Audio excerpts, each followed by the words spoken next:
Picture this: a closed-door meeting inside one of Washington's most secure federal buildings.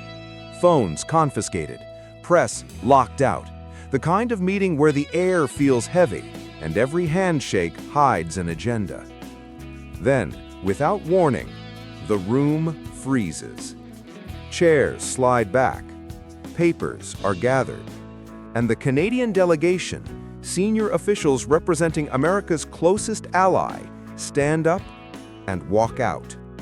No explanation, no courtesy, not even the polite diplomatic language that usually patches over world-shaking disagreements. They just leave, leaving U.S. officials stunned, leaving the White House scrambling, and leaving Washington asking the one question no one ever thought they'd have to ask about Canada, of all countries. What just happened? And what does Ottawa know that we don't?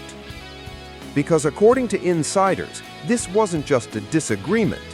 This wasn't just a negotiation gone wrong.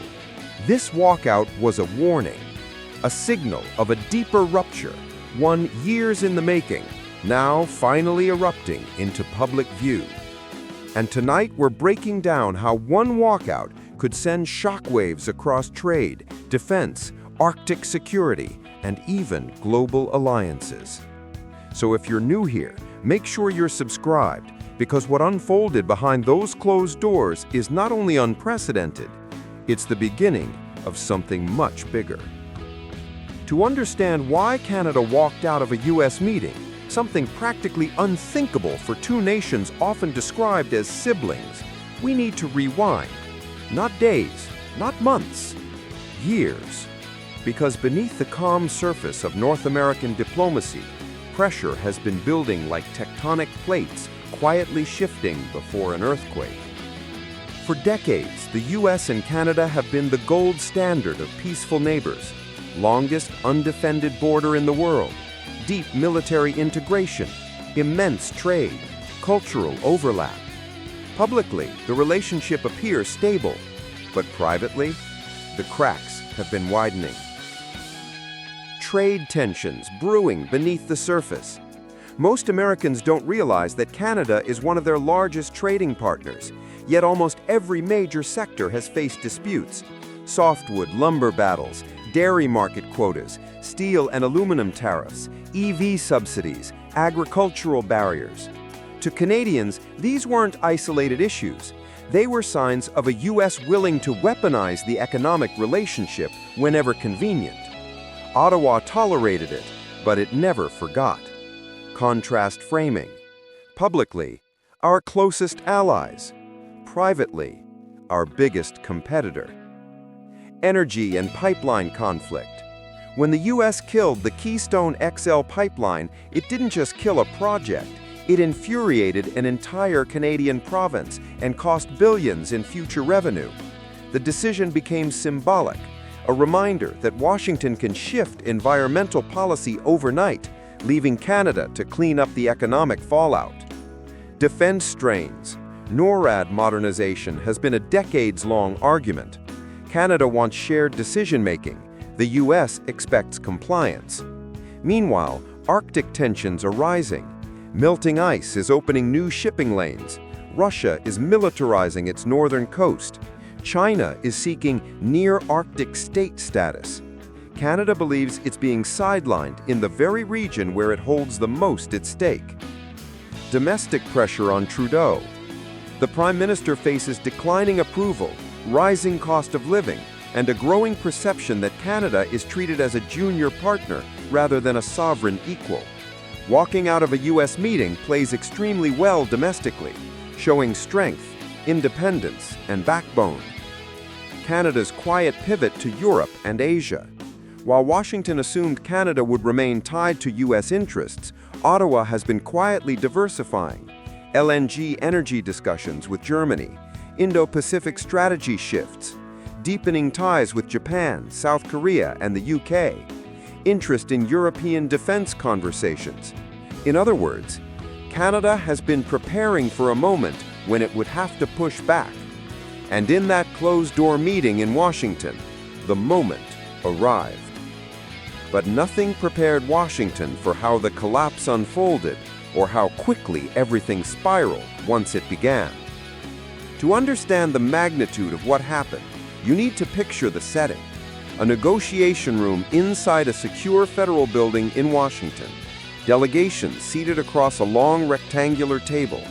On the U.S. side, senior trade representatives, national security advisors, and a rotating team of policy specialists. On the Canadian side, senior ministers and negotiators who came to demand clarity and respect. The agenda looked simple on paper: trade alignment, energy security, joint Arctic defense planning. But within minutes, the tone shifted. According to sources, the U.S. delegation attempted to reprioritize the agenda, pushing Canadian concerns to the bottom of the list and placing U.S. demands at the top. This isn't unusual in diplomacy, but this time, Canada didn't play along. The Canadian lead negotiator insisted on addressing energy security first, particularly U.S. demands for pipeline access, resource commitments, and export caps. The U.S. response was described as dismissive, even condescending. One official allegedly remarked, "Let's deal with the bigger issues first."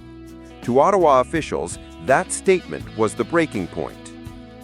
The walkout trigger. Multiple insiders report that a U.S. official warned Canada that non-cooperation on energy would result in economic consequences. Canada perceived this as a threat. Suddenly, chairs moved, papers were closed, and the Canadian delegation stood up. The U.S. team, stunned, asked if they wanted a break. The Canadians replied, "No, this meeting is over." They walked out. No handshake, no final words, just the sound of footsteps echoing through a room not built for dramatic exits. White House media management. Within minutes, Washington scrambled to manage the fallout. Press lines were drafted, spokespeople prepared talking points. Some officials insisted it was a planned early end.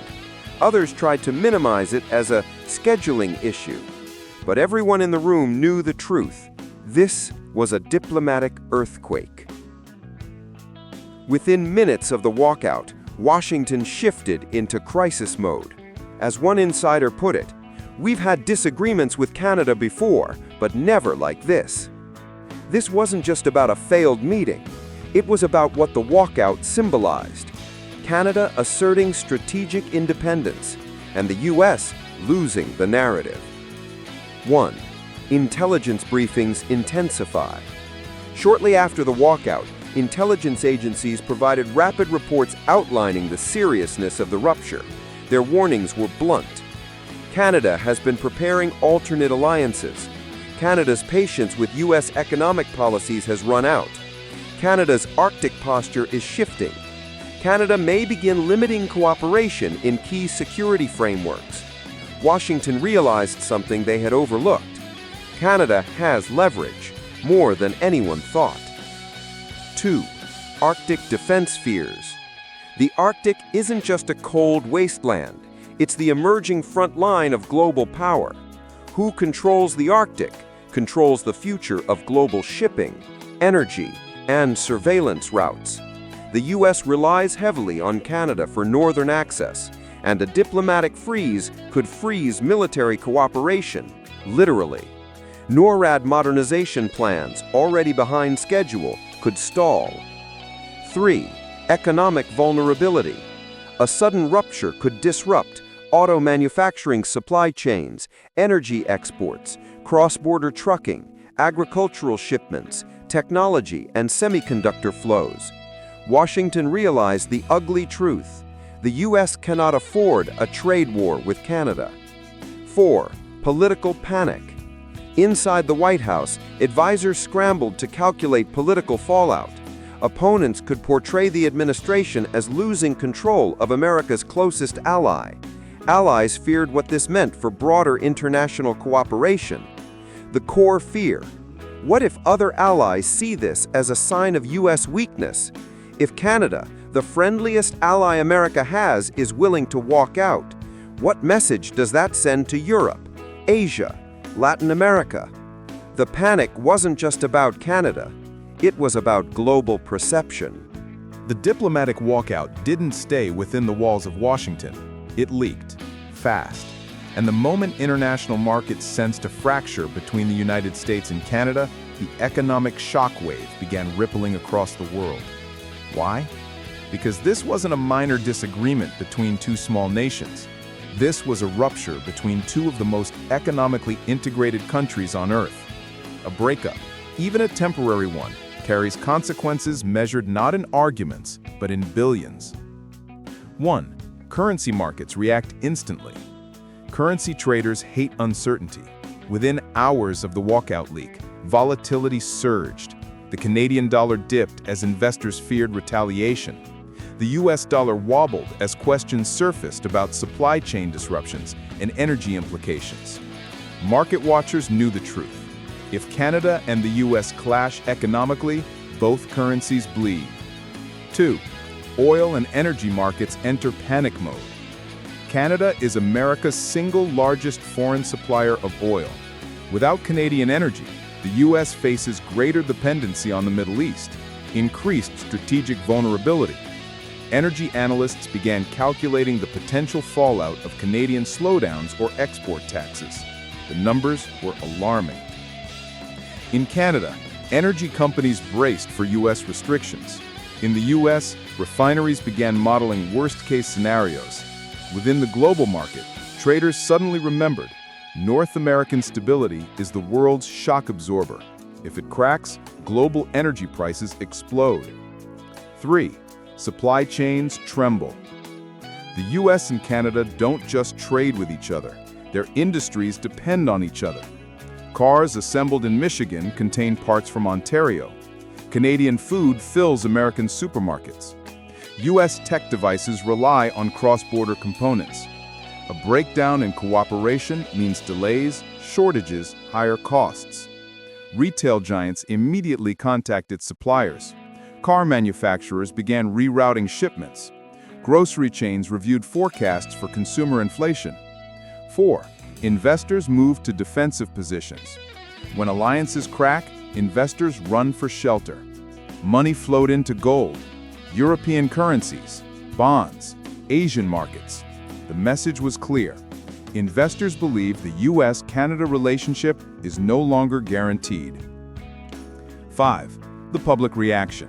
But the biggest shock wasn't in the markets, it was in public perception.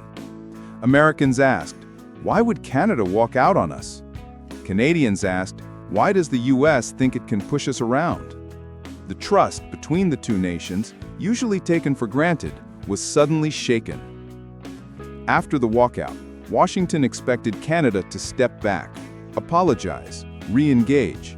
Instead, Ottawa went on offense. This is where the story shifts from emotional reaction to strategic calculation.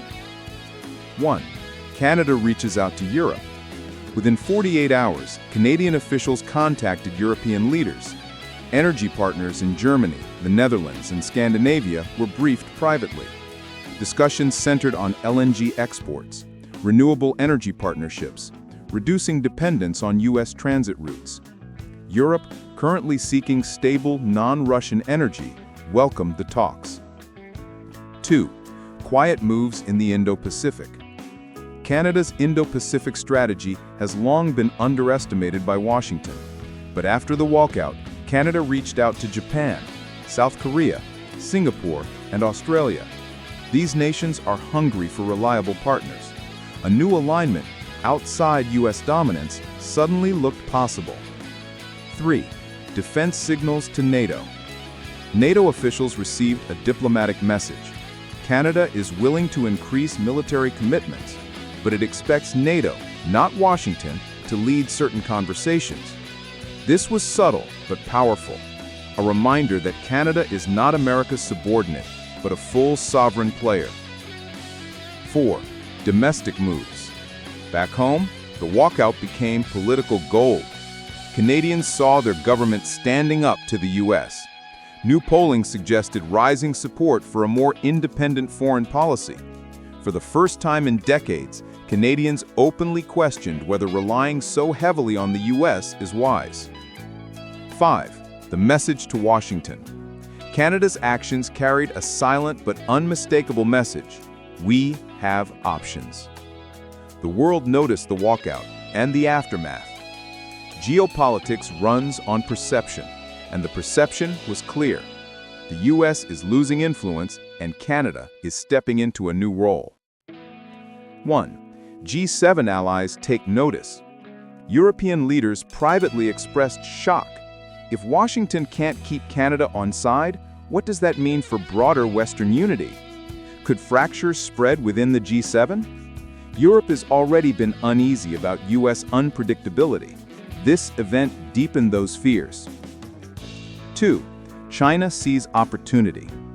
China has long attempted to pull Canada into closer economic cooperation. Beijing now sees a potential opening. While Canada is unlikely to shift dramatically, China will test the waters, offering market incentives or trade-friendly proposals. 3. Russia calculates Arctic advantage.